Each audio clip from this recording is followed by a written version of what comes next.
And then now for Final Fight. It's time for the now. Or as now as he gets anyway.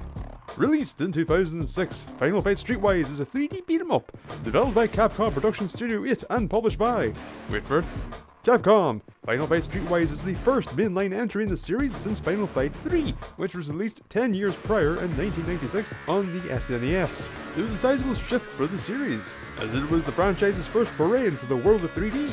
For this video I shall be playing the PS2 version. One thing that I know Streetwise is that it had some bad bugs, and I'm hoping those weren't the PS2 version. If they were, let's hope for the best in more ways than one, and get started. It's a rolling start as we begin dazed and confused, get slapped around by some angry blonde convict. Damn it, Kyle! What the hell happened to your focus? Quit toying with this guy! Cody? Why is he so angry? What happened to that sweet distraught boy I once knew? We're Cody's brother Kyle. Everyone says I got all this potential. Potential's good. I'm feeling good about being potentially good. Yeah, that's the spirit. And we're in a pit fight, which is also our tutorial. And it is also rather fitting place to talk about the combat. On its face, Streetwise's combat is a very standard 3D brawler. You have light and heavy attacks, confusingly bound to X and square respectively, which totally never caused any problems. Oh god, I'm sorry! Okay, why did they make X punch? And a grab. The defensive offerings include a block, a parry, a dodge, which is mapped to triangle for some reason, which resulted in me forgetting that it even existed because it's so out of the bloody way, and a counter system. There's also a lock-on, as you would hope in a 3D brawler. And finally, the instinct meter. Your standard attack works as expected. Light, quick, heavy, slower, chain them together in different orders for a variety of results. Very simple, but most importantly, it feels good. It's responsive, hits come out fast and are accompanied by satisfying feedback from your enemy's animation response and sound effects. The grab is straightforward enough. Once an enemy is grabbed, you can either follow it up with a heavy attack string, which ends in a knockdown, or press an often and just chuck them onto the ground, both of which will knock down anyone in the way, making it a handy tool for crowd control. It's also very abusable, as you can easily link it into your light attack, so you can just randomly throw out some jabs and go from there. Now if that sounds rather strong, it's because it is, and on top of all that, you're also completely invulnerable. Can't be hurt, can't be interrupted. The block is as expected. Hold the block button down to stop incoming damage and time it for a parry. Instead of your opponent just being placed in a staggered state from the parry, you have the option to perform parry only moves. Some are purely one-on-one affairs, whilst others can be used for crowd control, and all of which will drain your instinct meter. The dodge functions as expected. You get a quick little slide that gets you out of harm's way. Speaking of the dash, it ain't great, primarily due to its placement and activation method. You still have to move the camera with the right analog stick regardless if you're locking on or not. This means that your thumb is going to gravitate around the attack buttons and the stick, meaning that reactionary dodges are far away, which meant that I never used them and instead released the lock on and just ran away, hence why I forgot it even existed. As for the counter system, if you time your attack correctly against a locked on opponent's incoming one, you'll throw out a counter move, which confused the hell out of me at first since I didn't know that this was actually a mechanic. So with the middle fight, Kyle will just randomly flash kick. There's instinct mode, which is fueled by the aforementioned meter, which when activated places you in a buff state. Basically, Kyle hits harder. Why he really needs to hone onto his instincts to know to hit people hard, I don't know, but this is Kyle, you'll see. You'll see. And of course there's also a variety of weapons. These range from the standard to Tekken guns. As you'd expect, these are for dealing good damage quickly and also expectedly have a short life. As you make your way through the game, you'll encounter 3 trainers who will teach you 4 new techniques each, which flesh out your moveset quite nicely, and universally allow you to upgrade your damage, health, instinct gain, and capacity. At its core, the combat is very straightforward, but it's a really fun system to engage with. It's fast, feels satisfying, allows for some cool little combos, the counter system allows you to maintain the pace, and if you're not confident in your countering, you've got the parry, then you've got your block to fall back on, and finally a dodge just to get the hell out of there. I love a variety of defensive options that allow you to be as brave as you want to be. It's all good until you get into a tight area, and then it kinda sucks, because once camera meets wall, you ain't seeing a goddamn thing. Thankfully this doesn't happen often, but when it does, oh boy is it frustrating. As I mentioned, you can't flash out your fisting repertoire, which means you need to find a home for those moves on the controller. In Streetwise they sell for a directional based system. For example, the German suplex input is back plus grab. The problem that I encountered was that these inputs are tied to Kyle himself, meaning if he is facing to the left, the German suplex input is now right plus grab. It's an extra unnecessary layer to consider in a fight and makes certain combo strings more baller than they're worth, especially when it's at weird angles. On the topic of neglected combos, it's very easy to choose one and repeat it ad nauseum. I personally stuck with what you're seeing now because if it's blocked, the AI can't seem to react to it, and if it lands, you can chain it into your grab. But as I said, as a whole the combat is quite enjoyable.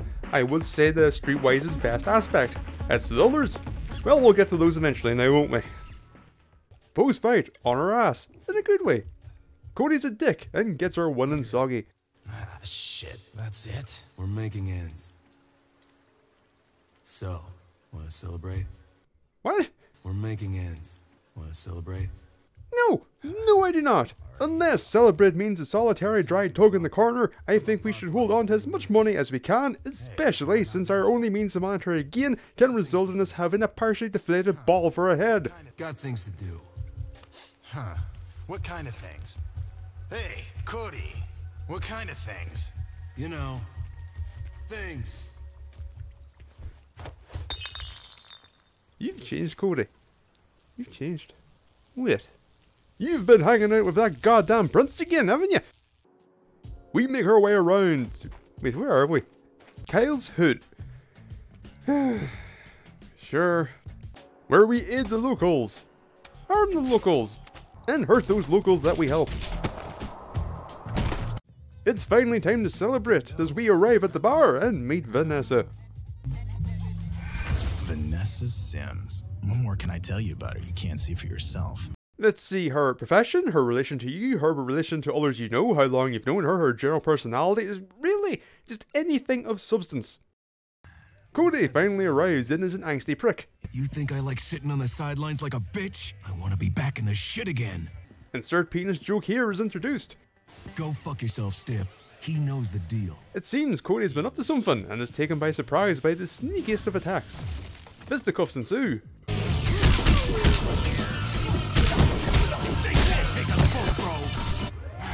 Kyle, Where's Cody?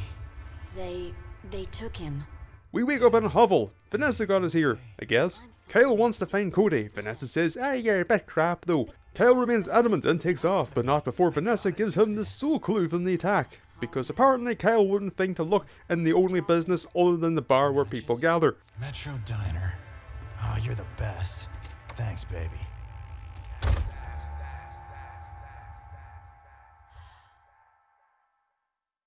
But before that, we play some 3-card Monte. Do some pit fighting.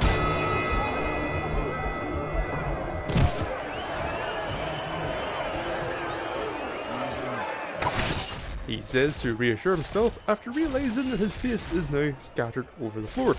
At the diner, the cashier won't help until we take care of their roach problem. What the hell is this? The music of Final Fight Streetwise is a goddamn problem for this video, because most of what you're hearing whilst you play is licensed music. And on top of that, it's mainly hip-hop, which I am largely ignorant of. So I don't believe that I'm qualified to be able to say if it's good or not. So what I will say is this. The music choices that were made fit and complement the aesthetics of the world very well. And for the little that it's worth, I did enjoy it. Outside of the licensed tracks, the music is fine. It's nice, kinda dirty, so it fits. It's solid. To bridge the music to the gameplay, you know how for boss fights and the like, you'll get these more dramatic tracks, you know, for drama's sake, or to hype up a fight. You get these in Streetwise, but if you die in the fight, you just get a random track off the regular OST. It kinda kills the moment, but on the plus side, I am now well versed in what the hood is made of.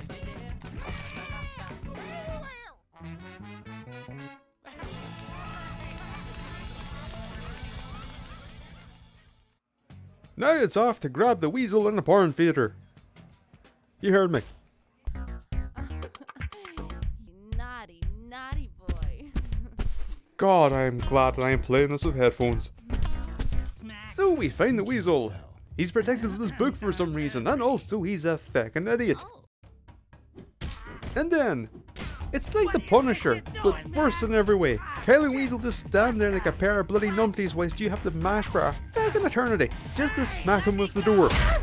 Then a lengthy pause, and then you have to do it again. What the? What? Hey, let me go! Please, no! You don't understand!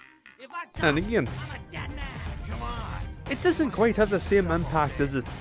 Huh? How do I get up to the attic? There ain't no attic, asshole.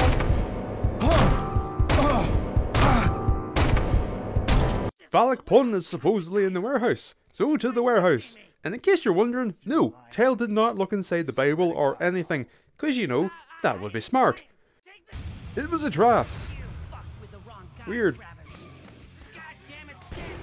Why are you this bad? Not the face! Not the face! It's stiff. Also, Louisa's got a phone call from everyone's favourite crime boss and he's looking for the book. You know, this book seems rather important. Perhaps Kyle should take a moment and we meet Tuel, who tells us to go to the Bijou Hotel at the pier. I am only highlighting him because he's going to be relevant at the end of the game. So we've left the hood for the pier. It's also a tip. Surprise! Well, it's next to the sea, so there's probably a saltiness to the air, so that's a unique quality. Speaking of salty tips, we arrive at the hotel where the owner of this seemingly special Bible allegedly resides. And as we make our way through it, it's... Are you fucking serious?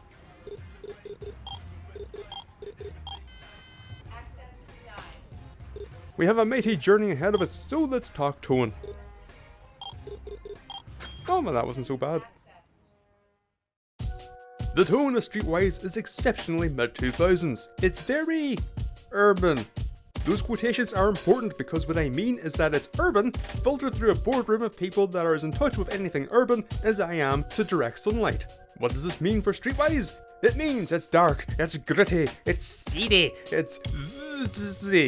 Everyone is angry, continuously swears, and sounds like they were not merely consuming sandpaper, but were flossed by it. Metro City itself is dreary and held together by spit and the aftermath of those corner celebrations.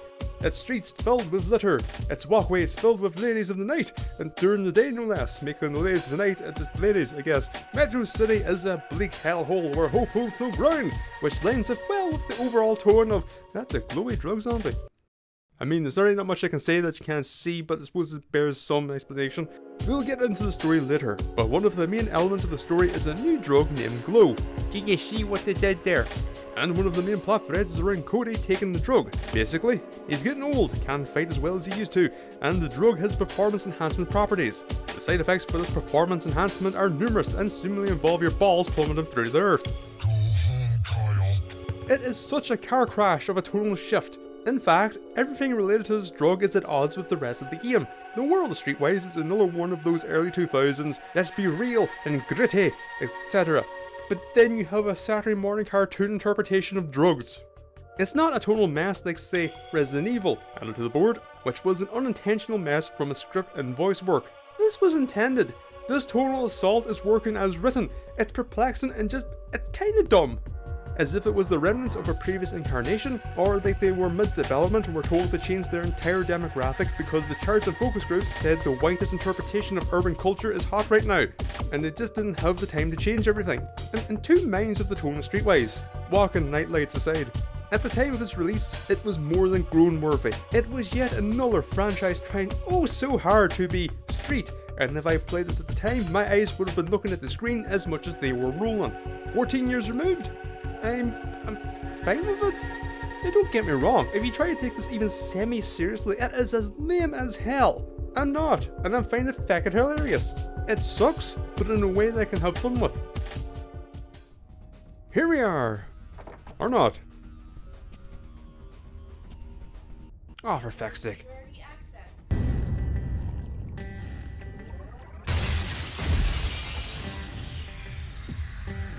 Guns are drawn. Wait, where the hell did Kyle get that gun? Tensions are high. Wait, what? What's it again? You're already pointing guns at each other and he probably has no qualms about shooting you. Like, why the hell would you further escalate the situation by taking out the Bible? The Bible, I might add, that he didn't know that you had, so if he didn't know that lovely piece of information and was ready to put a bullet in your head, what the hell do you think he's going to want to do now? On top of that, you do this 2 feet away from him, and you doddering dildo are not in possession of unparalleled dodging capabilities. And say he puts the gun away. What's to say he just won't immediately shoot you in the fucking back since he knows that you have the damn book? Also, you haven't read the fucking book! I guess you were right. Oh my god, there's idiots everywhere. You got a deal. Why? That's what was stopping him from looking. A little wafer-thin piece of metal, that's it. Oh no, I couldn't possibly break that. No, back to wrecking cars with my bare fucking hands. Your brother's stuck in the glory days, doing whatever he can to get back in the ring. Wanted me to hook him up with Vito Braca. Bullshit. Bullshit. Bullshit. Bullshit. Bullshit. Bullshit. Bullshit. Bullshit. This meeting's over. Wait, what? Stop dodging combo. That come. No.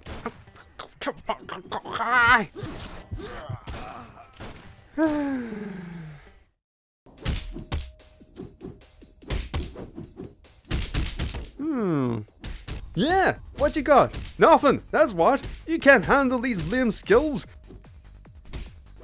In defeat, Stiff Legs legs it, and we sneak up on him. Oh, we're doing this again. Alright. Up yours! I'm the Lame King. Now the whole world will know that no one beats this stuff better than the Lame King. You gonna help me now, Stiff? Or is that my grip I feel loosening? With that face, I would say it's more your boils. In defeat, again, we're told that Cody is fighting in Little Italy. Again, Devin pulls out his piece that he dropped earlier, because apparently guns are just fucking magic in Metro City, and Kyle drops him and he is now the blasted. Oh wait, the Bible. Maybe he'll fucking read it this time. So we meet Vanessa's cop brother, Sergeant Sims, who's here because Vanessa wants him to help, and he tells Kyle that Cody was fighting in Little Italy. Yep, let's review. We went to the hotel to find out about Cody. We fought through the hotel. Ask where Cody is. We're told where Cody is. Boss fight. Boss fight. Ask where Cody is. We're told where Cody is. You seen? We're told where Cody is. What the hell was the fucking point? If you tell me it's because of this, I'll fucking slap you. Also, there's a new drug about and the sergeant doesn't want us to get involved. Because of course he doesn't. What's with the Bible? What is this? Check this out. Looks like we just found Vito. And hopefully, an end to this bullshit. Bullshit. Bullshit. What? Why do you need a map to tell you where Little Italy is? It's in Metro City. You live in Metro City. How do you not know where that is? Does the map show Vito's place? Why would you need a map for that? He's the head of the fucking local mob. You need a map for him? He owns and permanently dwells at a public restaurant. He isn't hidden. Wait, why did this stuff even have this? Why did he have to lock away a map of Little Italy showing the location of a public place of business? Why does everything around this book infuriate me so? Jake him with a confusing anger. Before Cody chasing more important matters, such as shooting explosive ducks, training, punching vehicles, escorting a preacher in casual attire, arm wrestling with the preacher that we escaped from Little Italy, who instantly returned to Little Italy to attend a bar, totally not just an overabundance of the same character model, and spend near 15 minutes on a slide puzzle. I didn't have to do it, but I did.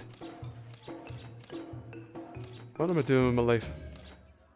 We are doing a lot of everything but what we're supposed to, so let's momentarily place that existential dread to the side and look a little closer at these distractions. Throughout your time in Metro City you will meet many people, some looking for a fisting and some looking for a hand. And when not dealing with the prior, you can deal with the latter, which will probably lead you back to the prior. That's Metro City. Sometimes you get mini games such as 3-card Monte, breaking vehicles, shooting galleries, or breaking bins for some reason.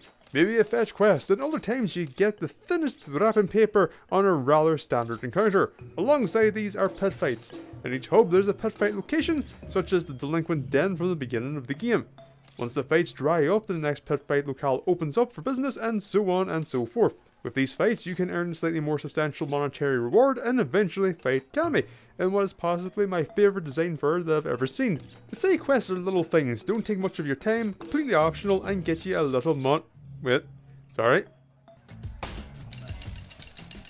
So it is no harm to open up your hand once in a while. Oh, I'm going to be here for a while. We arrive at a public business most hidden, containing a plethora of Italian stereotypes, tropes, and cliches. Vito can't be arsed of us. We fight, we talk. Take a powder. I said forget about it. He doesn't want to help, and then does. Kyle has to fight to prove himself, even though we just fought off over 10 people, including dual knife wielding quadruplet chefs. Kyle's an idiot, Vito doesn't want to help. Knife pervert is introduced. And we end up on our ass. In a bad way. We make our way to Cody's apartment. For some reason we didn't do this earlier, but whatever. For hints, and find more evidence that Kyle is a feckin' moron.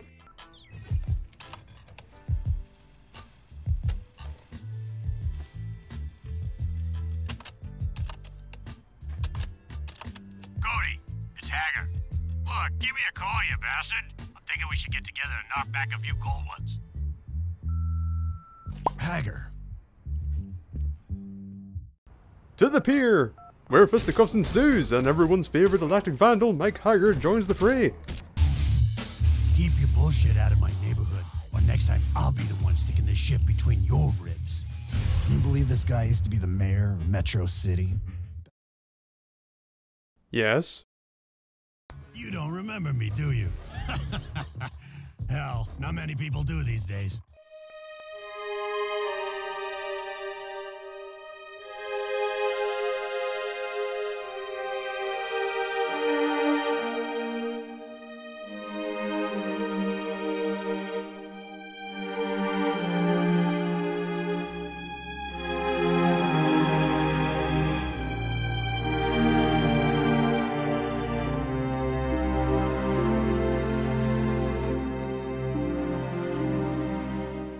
Post-fight, Kyle talks to Hager, in which we learn nothing. Back to Vito we go.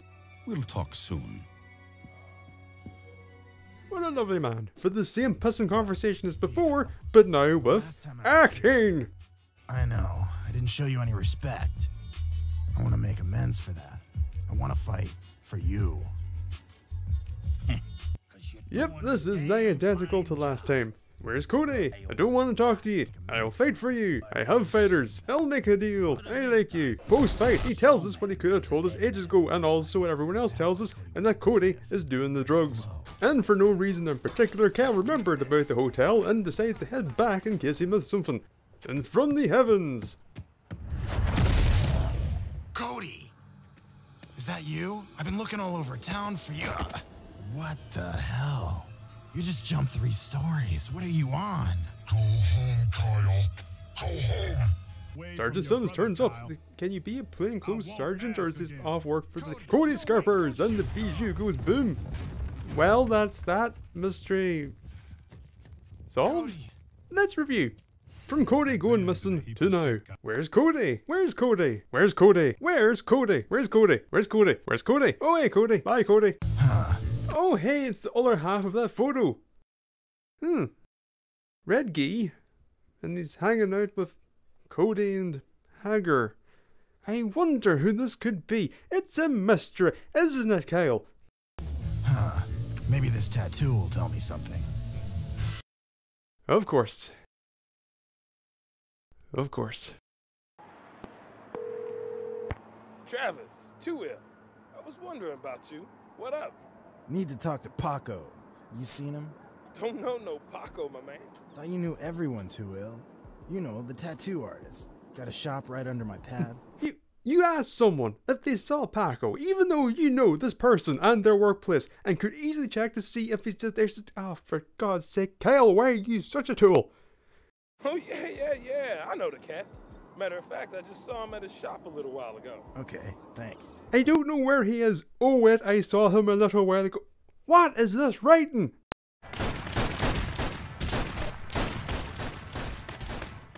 I don't know who I'm supposed to root for here. So we go on our merry way, do more of the usual, plus darts. Visit Paco, who directs us to the final hub, Japantown, and also teleports us there, it seems. Metro City is broken up into 4 themed locations. These locations are not simply levels, but modestly sized areas with little side paths. Each has its own set of NPCs, unique buildings, side quests, shops, and so on. The hood is a dilapidated mess. The pier is a wet, run-down mess. Little Italy is relatively clean and has some nice stonework. Japantown is nice and clean and presents the biggest jump on overall aesthetics. And its local gang is a bunch of katana-wielding schoolgirls. Because of course. Outside of Kel's hood, the others aren't very big nor really complex. You'll roam these areas in between story missions, which typically take place in sealed off locations. Take part in side quests, beat up random aggressors, and purchase healing items, weapons, and new music tracks in shops. Except if you're me, in which case you will never buy anything, because why would I buy music when I could be spending that money on moves and upgrades? Those German suplexes don't pay for themselves, you know. These locales also have their own respective respect meters. I personally have no idea what they do. Perhaps if they're lower, there are more random fights. All I know is that when it's topped off, instead of a lot of gang members running up and hitting Kyle, a lot of our cat men run up and hit on Kyle. I'd love to give you a massage. Whilst we're talking about Metro City, let's zoom in a little and talk about its inhabitants. Our opposition in particular. They are quite few in number, quite limited in skill, and for the most part, quite unremarkable in appearance. Of the regulars that you'll see, it is only the residents of Japantown which really stand out, due to the extreme shift in design and that they're the only gang with female members. Because without a unique design, everyone is at the mercy of the rather drab colour palette, and that colour palette is not your friend. Unfortunately, their skill sets are as distinct as their design, with the majority just throwing out the occasional punch or kick, if they feel like it. Now, as for the non-regulars, aka the walking nightlights, there's actually some variety in colour use, design, and combat role. The problem is that you only fight the full breadth of them at the end of the game, and at that point, it's a little too late. You do it to yourself, you do. And that's why it really hurts. We find Lou, get bonked, and fight ninjas that have skipped VHSs that have been copied for the umpteenth time.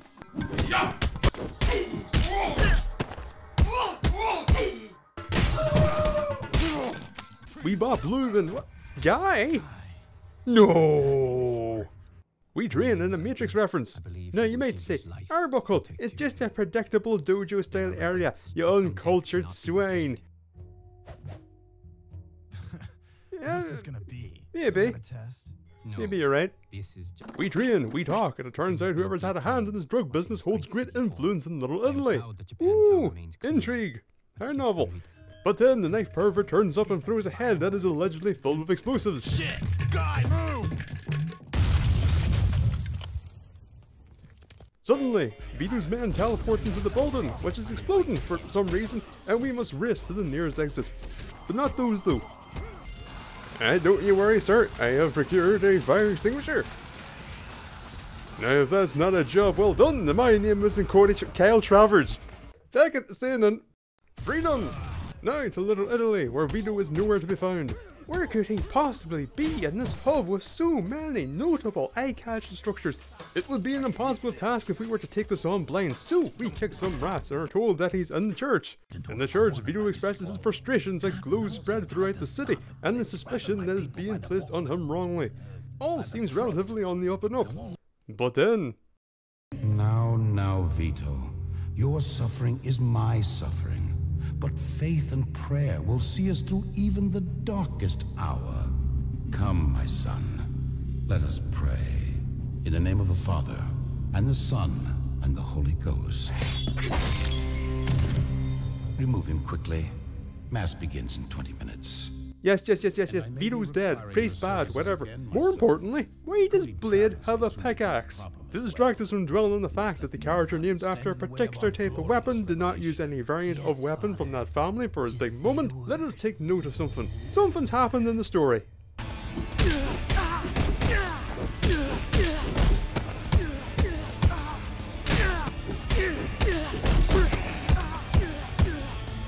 If it ain't broke, don't fix it. Post-pervert. Guy contacts us. He has Cody. Good God almighty. Something's actually happened in the story and we know where Cody is. Wow. This is just a beautiful time. To Japantown with brisk jubilance and ooh, free card Monty. We reach Guy and Cody's locked in. Yeah, I'd like to see you get lost now. It's back to Weasel we go. As it turns out, he's been shifting glue in his porno trucks. It's back to the warehouse, where we're beset upon by a seemingly never-ending flow of goons. Post-Goon Gala, it's time for this loathsome minigame once again, and it still sucks. I wonder what happens if you do nothing. Like, they'll probably just stand there like fucking idiots. Damn it! What the? What? Hey! Yep, exactly. Go. Hey, that fucking dog! Huh? What? What the hell's that? The drug factory's in the fucking pier. Just fucking go there. Stupid fucking minigame. Kyle, I have disturbing news. Cody has managed to escape. Ah, for fuck! The story of Streetwise is a meandering mess. You spend near the first half of the game asking where Cody is, find him, and then proceed to continue asking, where's Cody? When he's captured, we get a moment's reprieve, until we're told that he's escaped and now we're back to, where's Cody? Alongside the never-ending Cody hunt, we get drip-fed the Glow subplot. It says subplot, but it's pretty much just constantly reiterated its existence. Then they decide in the last quarter to try and make something that resembles plot progression with the introduction of Valor, the city being taken over by glow addicts, which just comes out of nowhere. You think they would have seeded it a little bit better by throwing some of them in the nooks and crannies of the hubs or something over time, but no, we get labs, resurrections, it goes to bollocks. On top of that, the game pads itself with repeat scenes. You have the encounter with the Stiff where you fight him twice, where nothing changes other than we managed to finagle a hanging off the roof moment. And then Vito where we get practically the same series of events and dialogue, except the second time Kyle isn't a tool. The whole game's events and script is just a collection of stereotypes, cliches and tropes thrown around regardless if they make any contextual sense. Is it something that was done in a similar story? It's in there. Streetwise is a goddamn clown car of regurgitated banal drivel. For example, Guy. You find the photo in Cody's wallet with Guy's face scratched out. For what purpose? It's established later that Kyle doesn't know him, so there's no need for the mystery. If the scratching was for fans of Final Fight and the surprise way, then you completely undermine any mystery by having him be in a photo with Cody and Hager in his red gi. To me, this tattoo mystery just comes across as this is a thing stories do, and nothing more. Especially since it gets resolved almost immediately, which is a recurrent element of Streetwise. Events are thrown in, resolved and forgotten about in the blink of an eye. As for characters, they are as the story beats, introduced and quickly discarded. They are just one-dimensional bio blobs born of the clown car. They are nothing. Remember everyone's favourite Final Fight character 2L? I mean what I said when he was introduced. If it wasn't for one scene near the end of the game, he could be easily omitted. Here is Sick Boy's plot involvement in its entirety. Speak to 2L. He might know where Stiff is. You save him from an attack? Stiff is in the Bijou Hotel in the Pier District. The tattoo artist is in his business, which Kyle already knew where that was because he literally lives above it, but he's a fucking idiot who wanted things just to look there first, whatever. Skip to the last hour of the game or so. Here comes the sickest boy to save the day. Alright, I'm going to sit here now. This is a character that got the whole intro spiel. This is also pretty much every character in the game as well, with a story that is built with these are things that happen in other stories, and characters with all the depth of a body of water on a leaf. You may be surprised to learn that the dialogue also feels like it exists out of obligation. It's just a collection of cliched things people say in stories. It's dialogue that says nothing and fills time. In the aftermath of my relaying of the literary vacuity of Streetwise, your sole thought may just be, it's Final Fight. Story? Who cares? Here's the thing. I agree with you. But if you're going to fill your game with cutscenes, characters, dialogue, and try to craft dramatic moments out of it, then I'm going to assume that you expect me to give a modicum of a damn about it. And in a sense, they succeeded. I do give a damn. Just not in the way they intended. I give a damn because I'm a fucking idiot that just can't ignore worthless trash. We go through the pier which is suddenly full of glue addicts, and Bigot Bob? That's the name you're going with. I mean, appreciate the honesty if that's the case, but we hurriedly make our way through the factory with Guy. Wait, why the hell is this stuff being launched? Whatever. We split up and for tits sake. We end up in a secret underground lab and meet Dr. Chang, who developed Glow. After continuous pestering, she ceases avoiding Kyle's questions and begins to answer. Kyle immediately ignores her, and she walks away. Listen, Doctor. Right. We got... What the... Stiff. Oh no! It seems there has been some...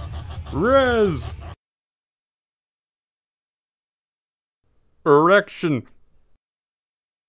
Yeah.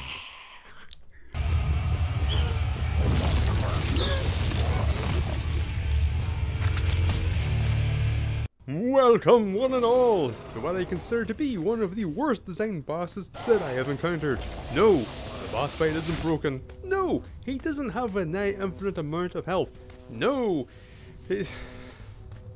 I'll explain. During the... Wait, Stuff Death? Stuff Death? Okay, I'm actually just looking at the footage here and I never noticed the DM. Alright. In this fight, Stuff Death has access to numerous hateful tools. Firstly, he can electrocute himself. Now what does this mean? It means that you can't hit him. When does it go away? It doesn't. Or rather, it doesn't until he does this attack. The activation of which is dependent on whether or not he feels like it. Sometimes it's after an eternity. Other times, it's as soon as he's electrocuted himself and he just shoots at the floor. That is one of the main problems of this fight. The other comes in the form of these wee scurrying bastards! Why? Well, that rat from before was not simply a diseased cherry on top, but a tip of sorts. As once Stiff Death's health reaches a certain point, he'll reach down, have a nibble, and get his health back. Also, you can't negate the health regen by hitting them, because apparently, eating out rats is an endeavour replete with friction, to the point that the static electricity that it generates can knock you away. And let me tell you something, there are a lot of rats. A lot. And they like to run. And the hit detection for those rats ain't great. So, this is the fight. You destroy all the rat boxes and you hunt down the rats. For as long as one lives, there is next to 0 point to even engaging with the boss until they're dead.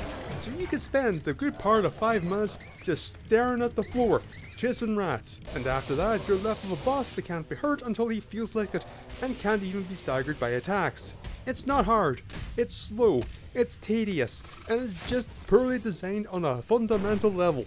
So he crystallizes and turns to dust or something and crumbles. Look forward to this never happening again with anyone else at this stage of glow intake. The factory goes boom and Kyle keels over. Now we're back at Hager's place with Guy and Dr. Chang. Why is she here? Did she come with us? Did Guy find her? Hager? She won't talk nor help us. Except for the part where she helped Kyle, because you see, it's something that a character would say. It doesn't matter if it contradicts anything. In the middle of Dr. Chang helping us, everyone looks at the TV instead and sees that Kyle's hood is overrun by glue addicts for some reason. Kyle sets off to find Vanessa, and Dr. Chang wants to go off to help people even though she doesn't want to help people. We fight through the streets and reach Vanessa's bar. Where we teleport her away. What? Sure, whatever. Oh no, she's not responding, and drug addicts are approaching. But it's okay, because here comes 2L and his sole fucking reason for me even bringing them up in the first place, to run over and gun them down. Boy, when you think about it, statistics aren't great. As Kyle has seemingly given up on Vanessa, she wakes up and is perfectly fine, because you see, a big dramatic moment where the protagonist thinks that the love interest is dead is a thing that happens in other stories. So we go on our what the fuck is this? Wait, why the hell did they share a life bar? After what was a surprisingly breezy escort mission, we leave the 2 cars behind as we head through the sewer. No, it's not a sewer level, as we skip straight ahead to Little Italy. Thank God!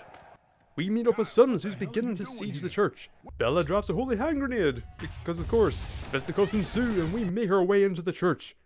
Wherein we find Bella fulfilling the mad priest trope. And there before me was a pale horse. Its rider was named Death. And Dr. Chang is here to affirm the mad priest trope. Bella, this is insanity.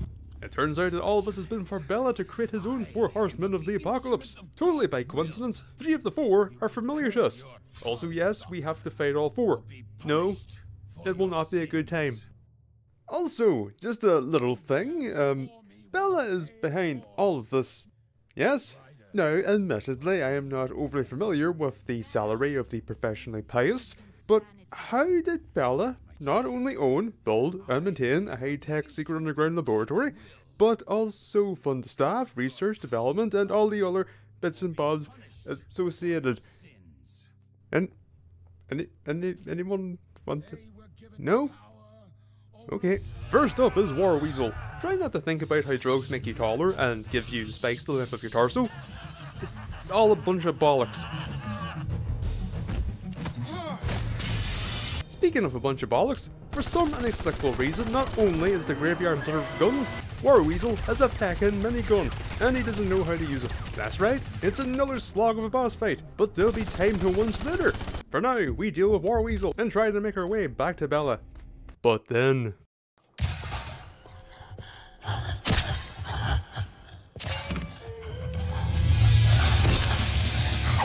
Fuck me. Run! No!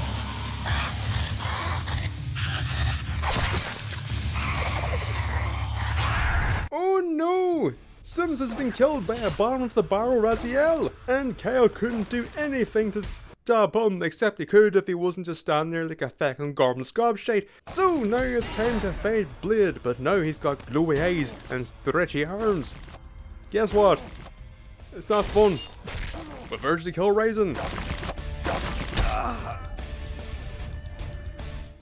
Famine is nourished and we finally make it back to the church's nave. Look it up. I did. Where Bella resides no more. Instead we find a wistful Dr. Chang. She's decided that she's a mad scientist now and doesn't want to help us. I still have you, don't I, sweetie? My involvement with Father Bella may have been a serious error in judgment, but I can always be proud of you, my cherished conception, my glorious vision, my... Chang! Could someone please define this character? It's just, was she secretly the fucking Bible? Because she makes me just as bloody irritable. Kyle threatens to go near her and Chang sends out pestilence to stop us. Yeah, I don't know how drugs do this. This is just magic at this point. Also, this is the one boss that isn't previously known character, unless it's supposed to be symbolic of the plethora of cretins along the way. Whatever the rationale behind it, it's time to whinge. Cause surprise! The fight ain't fun, as I have subtly implied. The boss fights of Streetwise aren't good. Due to the boss rush nature of this section, this fact has been highlighted quite heavily. During the stiff death fight, I mentioned how he has ways to prevent you from dealing damage, and the same is true here and in the next fight. For our friend Pestilence here, they have a leaky ass, meaning that you can't approach them from behind, because if you could, it would completely break the fight. So you must fight them from the front, but even doing so can get you involved in their rectal drippage. And in case that didn't suck enough, Pestilence can also throw up a square of piss-off vomit. Yes, a square. That's fluid dynamics. So now you can hurt them and you must wait. Once you drain Pestilence's health bar, it's time for phase 2. Yeah! But this time with no anal acid. And guess what? Pestilence is a pushover now. When you approach a new boss of Streetwise, you'll probably die a few times. Sometimes you were too eager, sometimes you were too bored, sometimes you just get stuck in an infinite loop. But you will eventually beat them. Not because you got good at the game, but because you found some way to work around the fight, be it AI exploits or something else, which you'll see in full effect in the next boss, to a trivializing degree. Now, you may be saying, well, what's the problem then? Okay, the bosses are bad, but if you're getting through them quickly after a few tries, so what? To that, a simple analogy. I could get supremely efficient at picking corn out of shit, but that doesn't mean that I'm going to enjoy my time doing it. Pestilence melts an ass juice, and Kyle ignores Dr. Chang and goes straight to the rooftop. On the rooftop of suspicious boxes, Bella awaits with a monologue. What the hell is you, Bella? Cain has come. Look, for I too had a brother. He came to this country. Who do you think killed my brother? Eye for an eye. That inspiration to death. Cody. Oh no, oh well, he's not done. The name isn't Bella. It's Belger! So we die to Cody, get to phase 2 with Belger, die, and start over a few times. Run rings around Cody and figure out Belger's bullshit.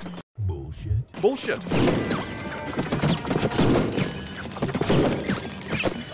Cody tackles Belger off of the roof. Kyle follows and kills Belger. You're nothing. With Belger's demise, we are done. Kyle and Cody are at the hospital. Kyle is still in his clothes, for some reason. Totally not because they looked at the shirtless model from the beginning of the game and said, that'll do.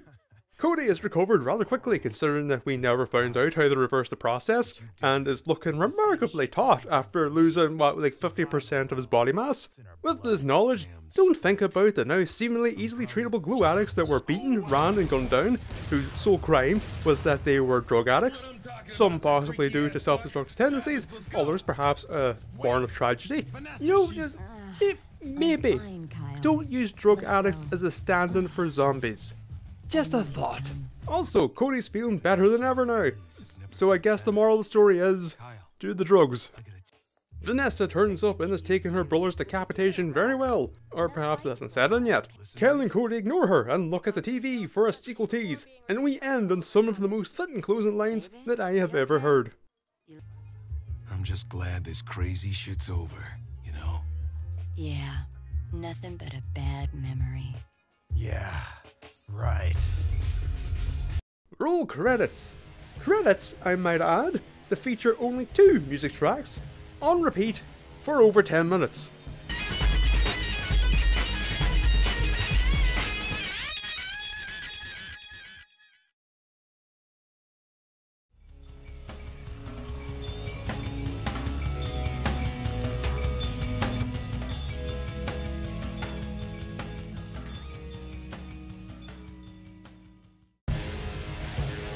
There are no words.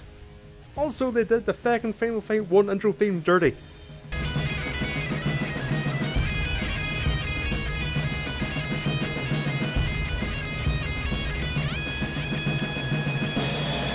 Ugh.